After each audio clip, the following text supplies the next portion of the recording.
आई एकटा गौरी माँ के गीत सुना रहल छी। नीक लागत तऽ कनि कमेंट, लाइक, शेयर, फॉलो जरूर कऽ देबै और कनि सपोर्ट करियो सबगोटा। अपना मिथिला के मैथिली लोकगीत हम गाबै छियै हमरा पेज पर में, तऽ कनि फॉलो कर लेबै सबगोटा जे गोटा नहीं केने छी से।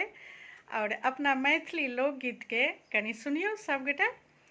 पहिले पहाड़ी गौरी पूजली, इहो बड़ी मांगल रे।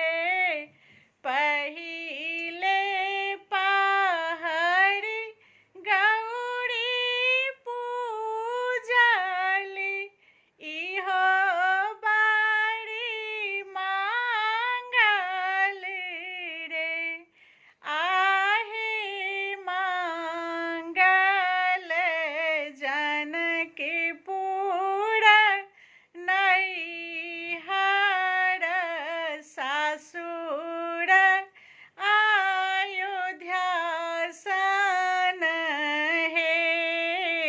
आहे मांगल जनकपुर नैहर, सासुर